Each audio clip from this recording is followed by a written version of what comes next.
Great. I think we should get started. Hi, thank you for joining. My name is Anaïs. I work at Client Earth in the communications team. I'm really glad you decided to join us today to discuss the EU's climate swing states. What's happening with coal in Poland is not only very important for Poland, but it's also very important for the whole EU carbon reduction enterprise and the EU institution in general. 2021 is going to be a decisive year for coal in Poland. There's a lot of things happening. The carbon prices are climbing, a lot of new policies. So we'll discuss this today with a great panel of experts. So we have Isabella Zygmunt from the network of NGOs CE Bankwatch. We have Pavel Czyzak from economic think tank Instrat. Wojtek Kukula from environmental law charity Client Earth, and finally Megan Kasprzak from energy think tank Ember. So thank you, and without any further ado, let's start with Isabella. What I would like to tell you today is the current situation and the developments surrounding coal in Poland. I will try to show you how the industry is at a turning point and the status quo is becoming increasingly untenable. In February this year, the Polish government finally adopted a long overdue and long awaited energy strategy. It is more ambitious than the previous drafts. However, it still envisages like 37.5% of coal in the electricity mix in 2030, even in the so-called high ETS price scenario, and the ETS allowances are supposed to cost some 33 euros per ton in this scenario. However, according to other projections, the more realistic expectation is something around 70 euros per ton. So even this reduced share of coal in the energy mix that this strategy now envisages may be more than will be actually economically feasible. Maybe I will give another try with the slides to actually show you. Oh. Yeah, right. Thank you, Anaïs. Now we should go to the second slide with the statistics. That's the most important one. Here you can see some figures about the share of coal in the mix, coal production in Poland, and coal demand. I won't discuss those figures in great detail because they are just a continuation and possibly an acceleration of a long-term trend. The most new and interesting thing here is the rapidly growing volume of energy or electricity imports to Poland, as Poland, the Polish market is absorbing the cleaner and therefore cheaper electricity from abroad. So you see what's happening here. Another thing that's new and without let's say a precedent of this scale is the serious financial troubles of the mining companies, and especially the Polish Mining Group, which is the biggest mining company in Poland, the main one in Poland's main mining region, Silesia. Last year, in 2020, the Polish Mining Group recorded a loss of 2 billion zloty, which is close to €500 million, while the whole hard coal mining industry reported a loss of some 4 billion zloty, which is slightly less than 1 billion euros. Trade unions at the Polish Mining Group are warning that the company may not be able to pay salaries beyond April, and to keep going it will need to receive an emergency loan. But even that loan will be a short-term fix, because there is really no possibility to make those operations profitable again. Now, other major mining operations in Poland are also in trouble, but that's trouble of a different kind. Turów, the lignite mine in southwest Poland, has seen its planned expansion challenged at the European Court of Justice by Czechia over the mine's impact on water resources on the Czech side of the border. Then Złochew, the proposed new lignite mine on which the life extension of Bełchatów depends, is also mired in legal battles. And if those two lignite projects do not go ahead, ultimately, that will expedite the end of lignite power generation in Poland. So as you see, the economic and legal situation is not very optimistic for coal in Poland. So let's now move to the politics of the debate around coal. I have to say that this is a very chaotic and sometimes weird picture whose logic is very difficult to discern. So I will try to give you a slightly storified version of this, and maybe the logic will somehow transpire through this. In July last year, in view of the difficult economic situation of the Polish mining group, the Polish government tried to close down 3 of the most unprofitable pits in Silesia. The plan was first revealed to a group of industry journalists who reported on it, and the report sparked anger among the trade union leaders, who are very influential, a very strong political force still in Poland. And this led to the government actually backing off, saying the plan never existed. It had been invented by the journalists involved. So that was a strange development. And it was followed up on the 25th of September, when the government met with the trade unions and reached a new agreement, which said that the government would try to keep all the hard coal miners in their jobs until they retire, that it would spread out the schedule of hard coal phase out in Poland to 2049, that the details of this would be put in a separate, more detailed so-called social contract, which is now being negotiated, and that the outcome of the social contract would be enshrined in the Polish energy strategy to 2040.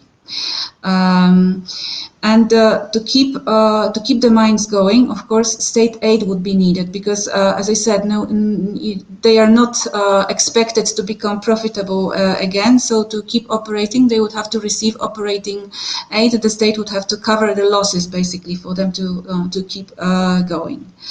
Now, the negotiations of this social contract are underway. Strangely, both the government and the unions are taking their time, despite this dire economic situation of the Polish mining group. There have been some strange proposals made in the course of those talks. For example, the trade unions have asked the government to revive a now defunct project to build a coal-fired power plant in Ostrołęka, which was supposed to be the last coal-fired power plant in Europe, but it's now scrapped.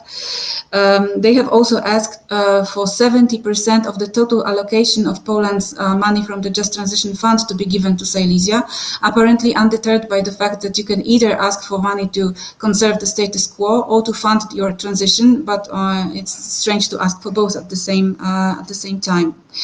So, in any case, there has been some progress in those negotiations, but the crucial point concerning state aid remains unresolved, and it has not yet been notified to the European Commission, so we have no idea if European Union is actually going to approve this. The coal debate has also been very difficult for the government and has been creating divisions within the government. The United Poland, the junior coalition partner, is fiercely opposed to any relaxation of the pro-coal policy, and any bolder moves here could actually undermine the integrity of the ruling coalition. Then the Ministry of State Assets, which formally owns the coal mines and the utilities, has a problem because its assets are running at a loss. But for now, it has adopted a tactic of keeping the trade unions in endless talks and is not making any moves beyond that. And then there is the Ministry of Climate, the formal author of the new energy strategy, whose aim is to try to build a parallel system without actually demolishing the coal system, with a hope that at some point the new clean energy system will be able to replace the old one. And to this end, the Climate Ministry has adopted the new climate strategy, but in doing so, it broke the promise given to the unions that this strategy would be based on the outcome of the social contract. So maybe to make up for this or for other reasons, it put this unreasonably high share of coal in the mix for 2030. And to generally be on the safe side, it keeps the document unpublished. Even though it is an officially adopted strategy, it has not been fully published. We just know a short summary. So all this looks like a pretty fragile deadlock for now, but things will have to start moving soon, at the latest when the Polish Mining Group runs out of money to pay salaries, or when the European Commission takes its stance and decides what should happen to this idea of state aid to keep mines going to 2049. So thank you, and that's it from my side.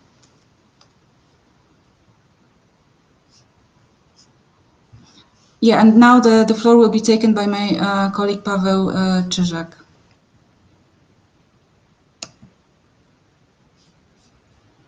Yes, thank you, Isabella, very much for the introduction and painting a good picture of what is going on in Poland.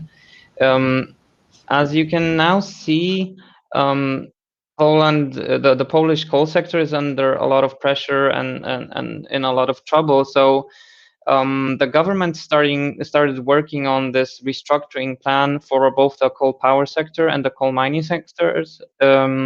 And that has been going on since last summer, and it's supposed to be finalized this March, so next month.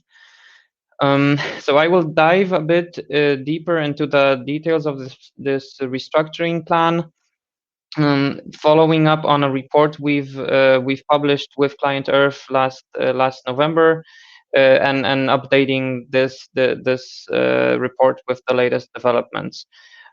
So I will talk about the whole plan, having in mind these couple of angles. Which one angle is climate, and in particular the fact that the Polish government is completely ignoring the climate goals, the EU climate goals. So basically, the new strategic documents are not compliant with those goals, and it's hard to understand why.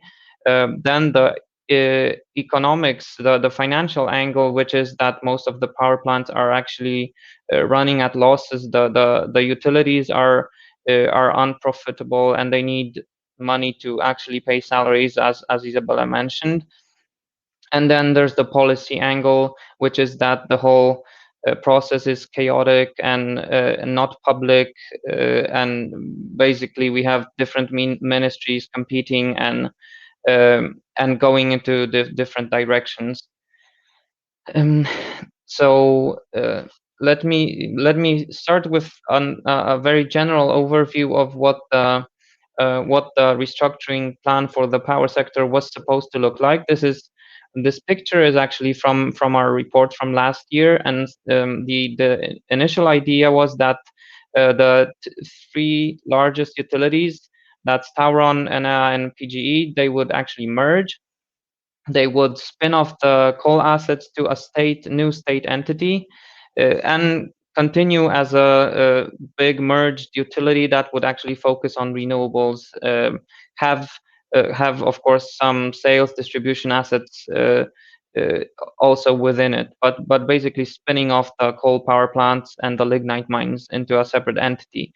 At the moment, it seems like the merger is probably not going to happen, or at least not straight away. That was an idea proposed by PGE, but it seems that it's not going to be possible. So basically, Tauron, Enea, and PGE will continue as separate companies, but they will move the coal assets to the new state agency. It's called NABE, we call it NABE. So this plan is currently being developed. It's part of this discussion, the social contract with the miners that Isabella was talking about, and it's supposed to be published in March. This picture and the whole report was based on leaked information from last year. So there still no public consultation has been actually performed by the Ministry of State Assets. So the whole process is not very transparent, not very open. Then on top of that, or sort of on the side, we have a restructuring process for the mining sector. So as Isabella mentioned, the coal mines at the moment, the idea is to shut down the hard coal mines by 2049, which is very late. It's hard to see why we would want to keep producing coal by that year, just because the power plants will most likely shut down much earlier.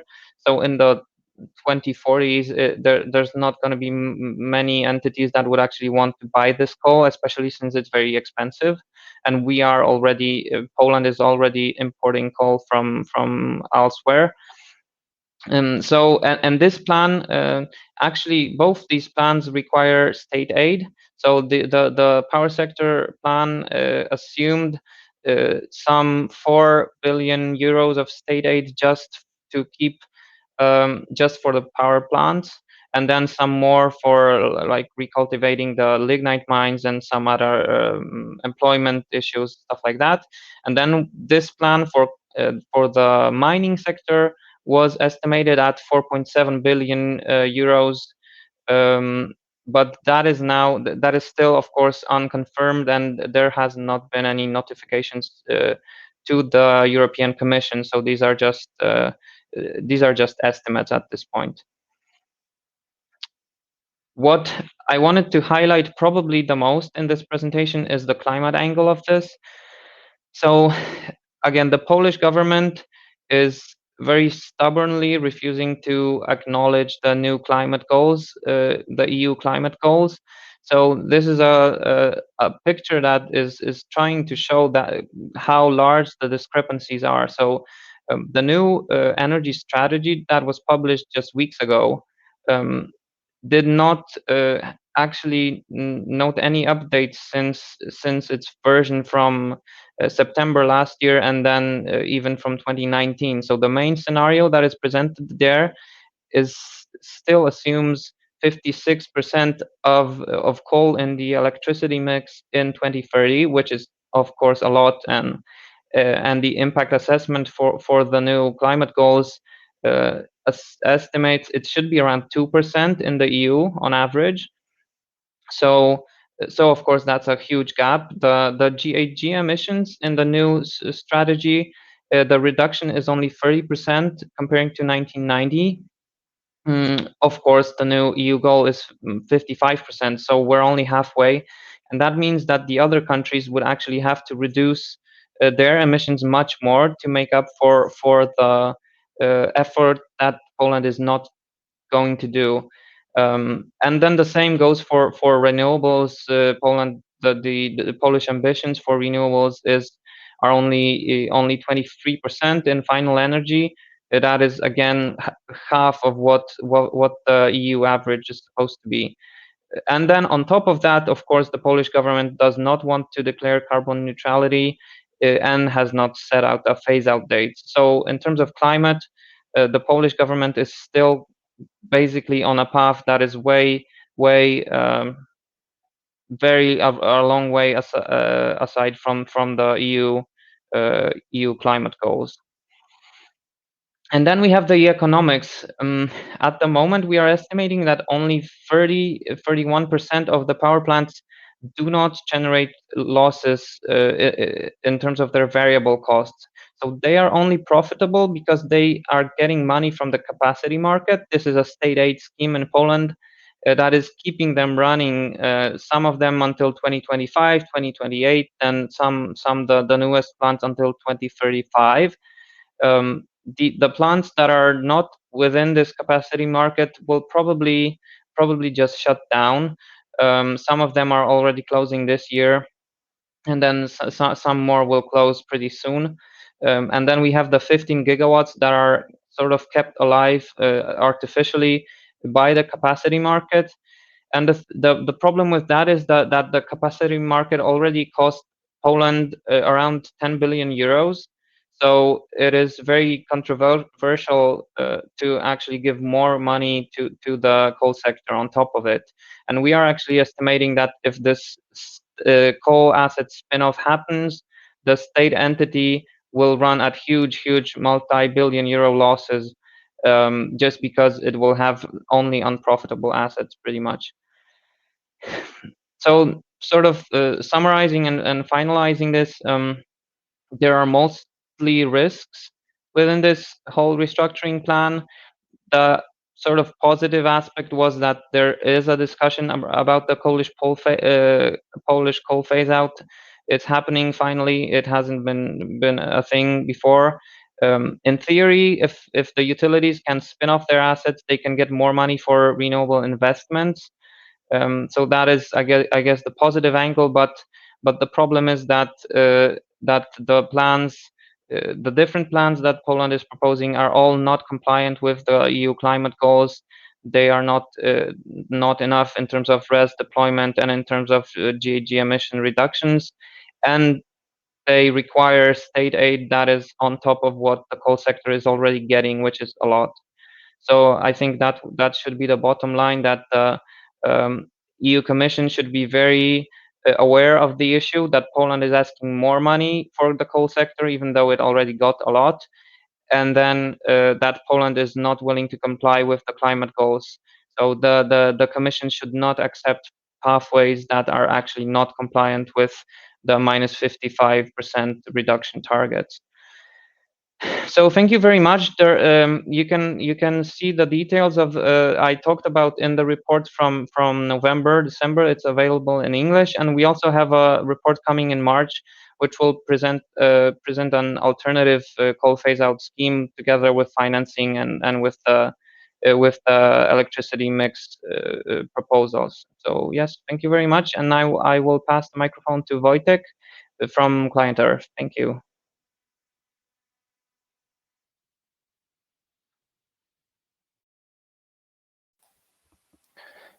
Thank you, Paweł. Hi, everyone. Let me share my presentation.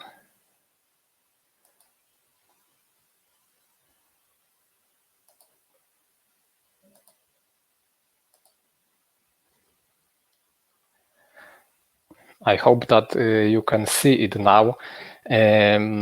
So I will briefly add some legal angle to what my colleagues have already said, and I will focus here on state aid in the context of these two plans. So one for the power sector and the second one for the mining sector.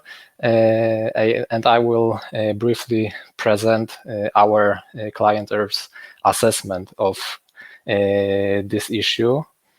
So starting with the coal spin-off idea, first it has to be mentioned that this is to be an unprecedented restructure plan in the history of EU power sector, and it will need up to 5 different competition-related approval decisions, both at the national and EU level.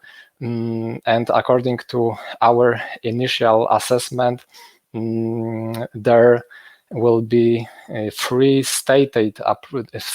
different state aid approval decisions required by the European Commission. So regarding both this early decommissioning mechanism that Paweł has been talking about, there is also a plan to create a new strategic reserve to replace the existing capacity market. And also we have this big issue of taking over private unprofitable assets by the state treasury itself. So it may be considered as taking over private debt, and therefore it should be considered state aid too. And the biggest issue with this connected with this plan is definitely climate, as Paweł mentioned. So according to our assessment, it needs much stronger climate conditions, especially the proposed aid should be transferred for closures and not for continuous operation of these unprofitable power plants, and the aid should be distributed to power plants that close by 2030 at the very latest. According to this draft plan, they are to operate until late 30s.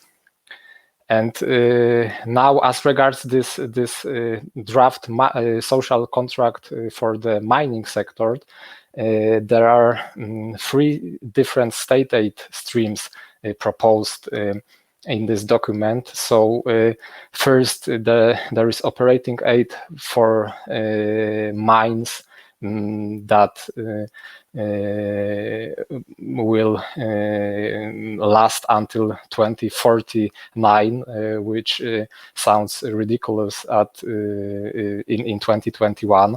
Then we have EU funds for clean coal technologies in the power sector, such as CCS or IGCC or hydrogen produced from coal. And the third part is some new social aid for employees.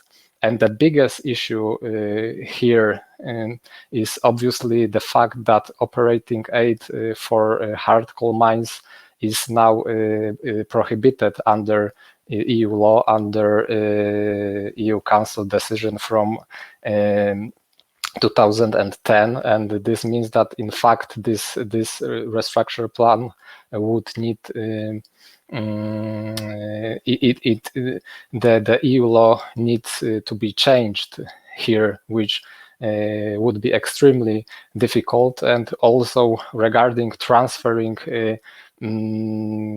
some funds from this new EU budget perspective to the so-called clean coal technologies, at least in the draft Polish National Recovery Plan, there is nothing about it. So it seems to be impossible. And as both Isa and Paweł mentioned before, this contract has not been even pre-notified to the European Commission so far. And this is my last slide with some concluding remarks. So to sum up, according to us, in this situation, it will be extremely hard to get any positive state aid approval from the European Commission, especially in light of the EU Green New Deal. And it's important to mention here that right now the EU competition law, so including state aid law, is being changed to deliver the carbon neutrality goal for 2050. So in this context, it's especially hard to get any new state aid approvals for coal installations. This restructure plan for the power sector, so the spin-off, needs stricter climate conditions, and according to our assessment, operating aid, so new operating aid for hard coal mines seems to be impossible to happen. And the same is with this issue of transferring EU funds for clean coal technologies. What's possible is new social aid for miners, and we as Client Earth Poland will be publishing a new report assessing this draft social contract with miners next week in Polish, but with some brief summary in English, so there will be more details there. And I agree with my colleagues that March may be a key month here. So because both the new versions of both plans are to be revealed then. So thank you very much, and now over to Megan.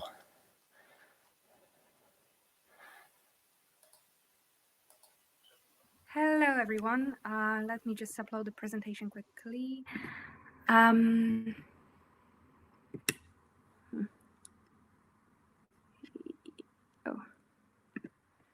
hold on a second. Oh, perfect.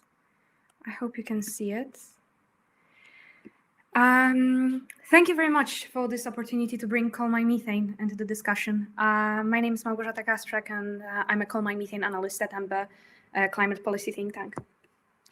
I do realize that my topic may feel a little bit detached from everything that has been said so far. Unfortunately, coal mine methane is very rarely being mentioned whenever talking about coal.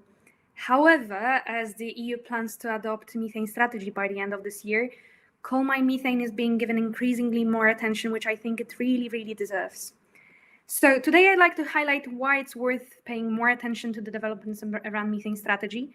And I'll start by a brief intro on methane strategy and its current status. Then I hope to flash at you some numbers from our research on Poland's coal mines to show you how much dirt has been swept under the carpet for so many years. Hopefully this will prove you how big the topic is. And lastly, I will discuss the possible implications of methane strategy on Polish coal industry in the forthcoming years. So let's start from methane strategy. There's currently no policy directly regulating the reduction of anthropogenic methane emissions. However, since methane is a potent greenhouse gas, the EU concluded that it needs to be taken into consideration to reach the 55% emission reduction target. So the strategy was presented in October. Following that, there was an inception feedback period, and now the strategy is going through public consultations. And from draft to draft, it can be seen that coal is being given increasingly more consideration, and more details are being revealed about how it's going to be treated. So to answer a question how methane strategy could impact Poland, let me introduce you to stats on methane emissions from Poland's coal mines and explain some technicalities which are sort of key to understanding coal mine methane legislation. Firstly, as can be seen from the UNFCCC data, Poland is responsible for the vast majority of coal mine methane emissions in the EU.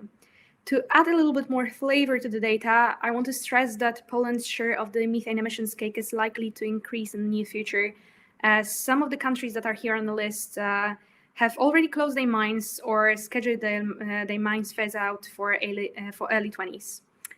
So translating this big bar for Poland's emissions into CO2 equivalent, we find that they are more than 5 times the CO2 emissions from Ryanair in 2018 before pandemic. 5 times more than that. And yet methane leaking from Polish coal mines have not received even a fraction of Ryanair's attention. Secondly, Poland's coal is super dirty.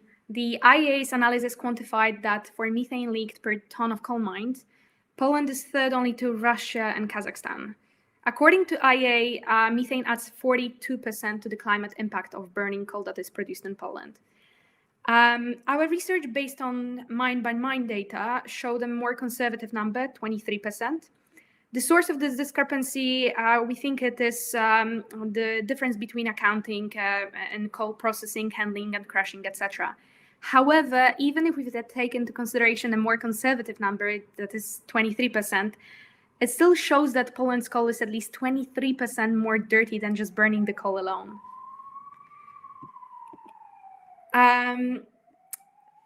Methane is leaked in 2 main ways. One is easier to fix, another one is more challenging.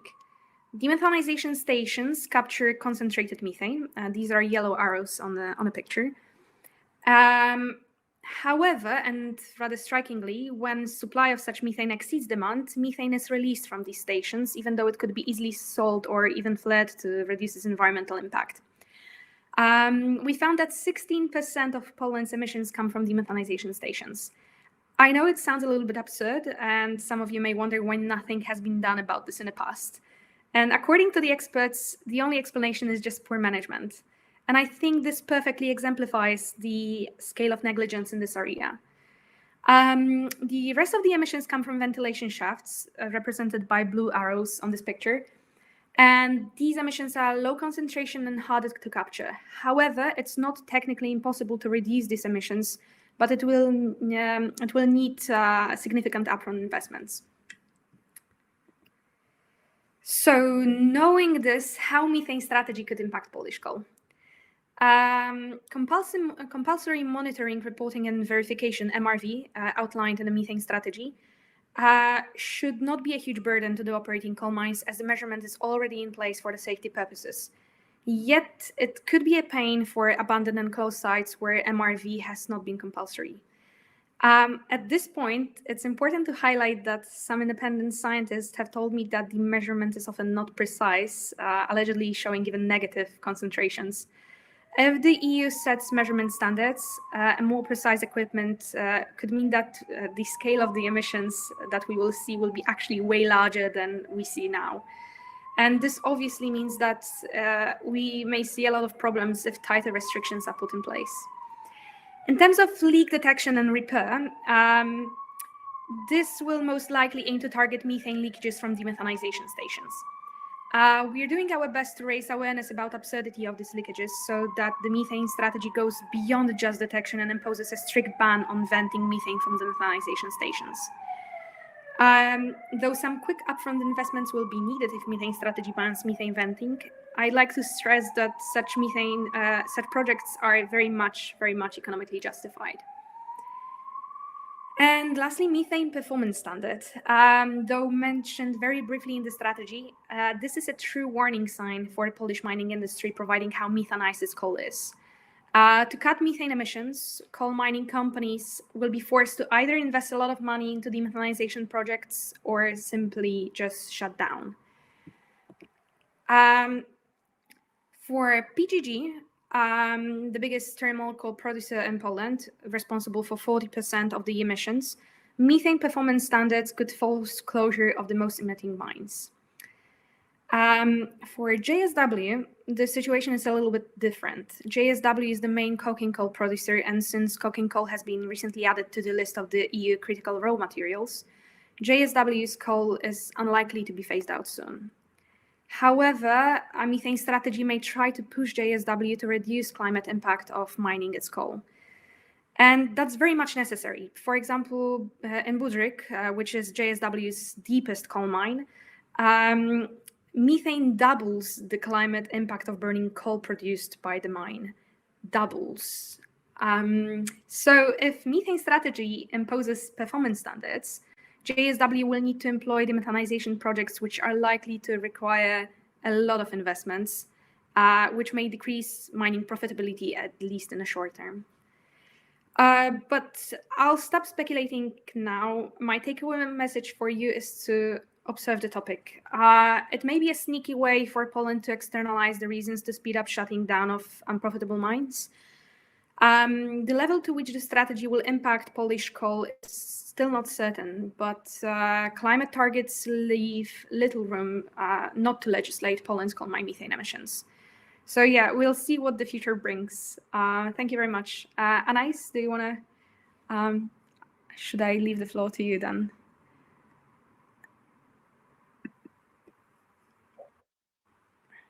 Thanks everyone. Can all the speakers come back to the stage actually, because now I'm gonna do the Q&A.